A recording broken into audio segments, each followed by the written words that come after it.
GTIN, UPC, EAN, SKU, FNSKU, ASIN. What is the difference between them and when should you use each one? Fear not, in this video, I'm going to clarify once and for all the difference between each of these barcodes and when to use each one when selling on Amazon FBA. So let's get to it.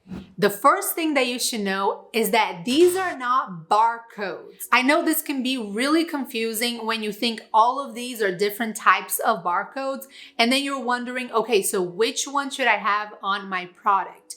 But no, these are different types of identifiers, meaning how we're going to identify your product. How do we know when a customer places an order that they're going to receive this specific item?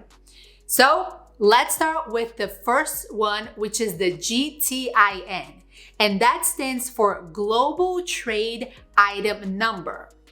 As the name suggests, this is a global identifier, and there are many different kinds of GTINs. They're going to vary based on the region where you sell your product. These are identifiers that are encoded into barcodes, and they have different amount of digits for those barcodes. So, for example, in the US, the GTIN used is the UPC, or Universal Product Code, which is a 12-digit GTIN. Also, another type of GTIN is the EAN, or European Article Number. That is a 13-digit GTIN. So if you understand, here's the parent, GTIN. There are many different kinds of that depending on where you sell, and then you're going to choose your actual barcode based on your region that you sell. For US sellers, you're going to go for the UPC barcode. Now, don't worry if you sell in many different marketplaces through Amazon, you only need one of them. So if at any point you purchased a EIN for your product, let's say you had a business in Europe and now you want to sell that same product within the US, that's no problem within Amazon. So we talked about GTIN, good. Now we have a UPC and EAN. Again, these are the same thing. These are code numbers or a series of digits that are translated into barcodes for scanners that will help identify your product. Whenever you want to sell anything, let's say you just created a new item, it's a ball with a stick through it. If you want to sell that officially, it's not in the marketplace yet. This product does not exist, which is the case for private label sellers like us. So if you want to sell this, you need to purchase a UPC barcode or a EAN, but I'm going to refer to UPC given that you're selling within the US. So you purchase a UPC code, and then you can actually put the barcode on the product. Hold on to that thought, because specifically for Amazon, you may need to do something different. But no matter what, you need to actually purchase a UPC code. And for Amazon sellers, you should definitely purchase through the GS1 website. That is the official website for valid UPCs, and Amazon is really cracking down on people purchasing those UPC codes through GS1. If you purchase through another website and they cannot validate on the GS1 database, then your listing is going to be suppressed, or you might not even be able to create it within Amazon's catalog. So now GS1 actually has a unique offer of a $30 GTIN, could be UPC or EAN. They have this $30 that used to be very expensive with renewal fees, but now you only need to pay one time $30, and I highly recommend that you do that. So that's the UPC code that you're going to need when you are creating your listing on Amazon. So this is your first time opening Seller Central, you go to add a product and that product does not exist on Amazon's catalog, then it's going to ask you for your product ID. That's what they're asking. They're asking either for your UPC or your EAN or another type of GTIN, depending on your region. So that's where you're going to input the number. Then they're also going to ask you for another identifier, which is the SKU or the stock keeping unit. That is a code that you can create. It doesn't have to be the same one for other marketplaces that you sell, for example, but you can create, it could be a series of letters and numbers, however you'd like, but that's going to be a unique code associated with that product for that inventory on Amazon. If that's not making sense yet, hold on, it will make sense soon.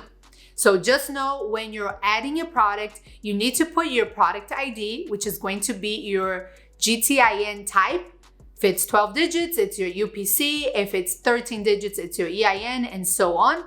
And the seller SKU.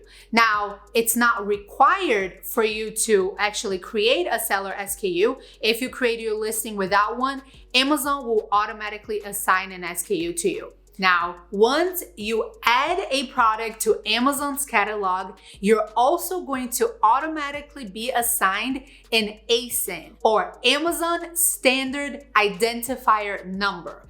This is strictly for Amazon purposes, and this is how Amazon keeps track of every product that is sold within their catalog.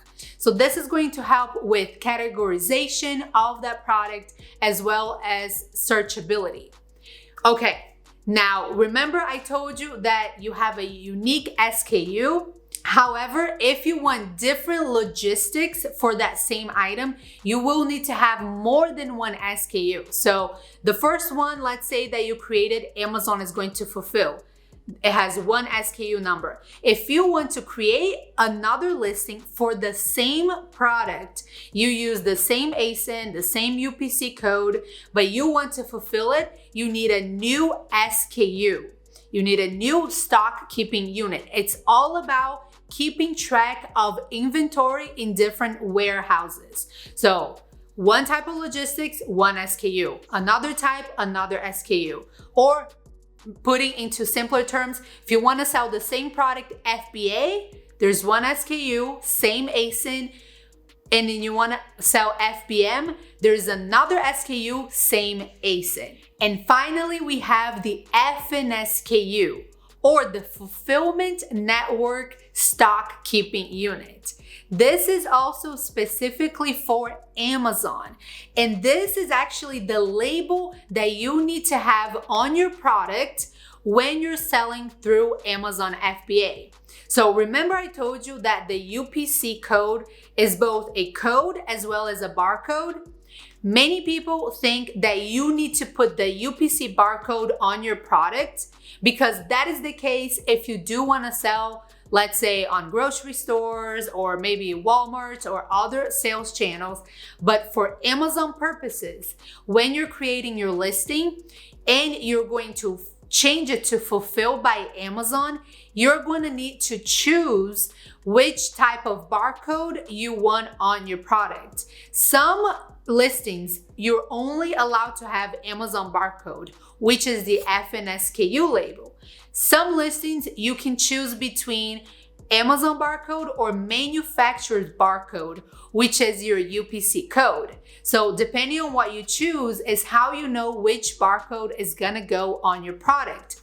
So here's the situation. Let's say you already have a UPC barcode printed on your packaging, but when you create your Amazon listing and you want Amazon to fulfill, you convert your listing to fulfill by Amazon whenever you're creating it. And then it's gonna say, hey, you can only choose Amazon barcode. You're not allowed to do the manufacturer barcode. That is okay. Go through and then you're gonna go to your inventory page. You're gonna go to the little arrow next to the edit button of your product, click, and then select print item labels. That's how you're going to get your FNSKU barcode. So you can send it to your supplier and then they can sticker that barcode on top of your UPC barcode.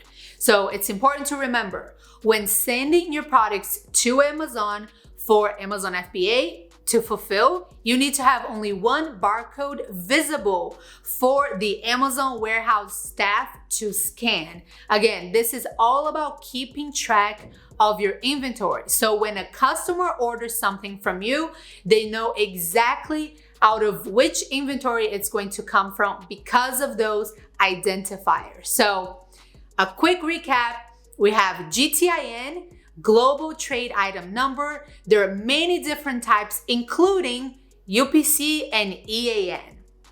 Those are the product IDs that you're going to need to create your listings. You're also going to need to create, or you're going to be assigned an SKU, stock keeping unit, and that is going to be for your own organizations of different warehouses, different ways that that same product with the same UPC code can be fulfilled. You're also going to be assigned an ASIN, which is unique to Amazon. That is the identifier for that product. No matter how many different ways you want to sell that product, if it's on Amazon's catalog, there is an ASIN. And finally, there is the FNSKU, which is specifically to Amazon's logistics, so they know exactly from which inventory they should pull from to fulfill an order. And that is the sticker that you need to have on your product when you're using Amazon barcodes. And I hope that this clarified everything to you.